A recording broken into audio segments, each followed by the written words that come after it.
It was a rainy Tuesday morning, the kind that makes you want to stay curled up in bed. But something inside me urged me to go for a run. As I pushed through the discomfort, a thought hit me like a bolt of lightning. I was in control of my own happiness. It was a simple realization, but honestly, it changed everything. For years, I had been trapped in a cycle of overthinking and self-doubt. I worried constantly about things I couldn't control, letting fear and anxiety dictate my choices. This realization on my run was the start of a new chapter in my life. I began to understand that happiness wasn't about external circumstances, but about choosing to focus on the positive. It was about embracing challenges as opportunities for growth and learning from my mistakes. This shift in perspective wasn't easy, but it was the most liberating experience of my life. I felt like I had finally broken free from the chains I had unknowingly placed upon myself. Before that run, my mind was a battlefield. I was constantly at war with my own thoughts, second-guessing every decision and doubting my own abilities. This constant overthinking created problems where none existed. I would spend hours replaying conversations in my head, convinced I had said the wrong thing. I would avoid taking risks out of fear of failure, even when my gut told me to leap. I was so caught up in my own head that I was missing out on the beauty of the present moment. This internal struggle took a toll on my mental and emotional well-being. I felt drained, exhausted, and constantly on edge. I knew I couldn't continue down this path, but I didn't know how to break free. The realization that I was in control of my happiness was the key to unlocking my own mental prison.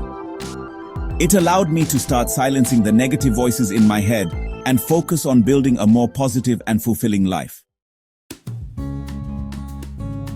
As I began to experience the transformative power of positive thinking and self-acceptance, I felt a deep desire to share this newfound wisdom with others. I had been through the darkness and come out the other side, and I wanted to help others find their own light.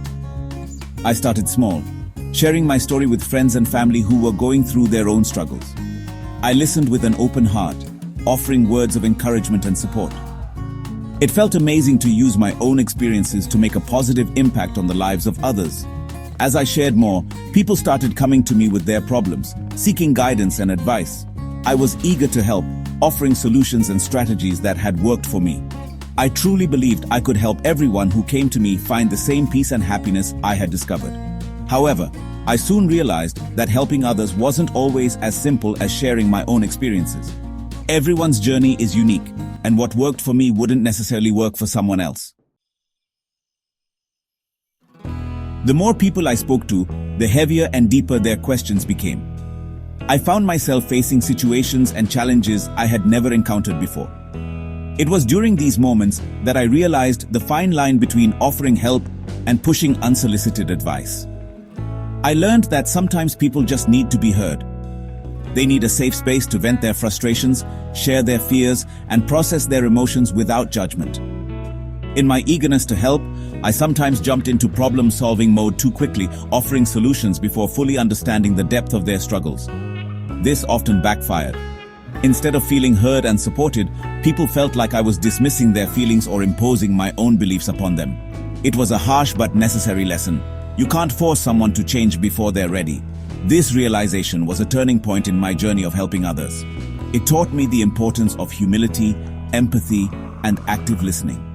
It taught me that sometimes the most powerful thing you can do is simply be there for someone, offering a listening ear and a compassionate heart.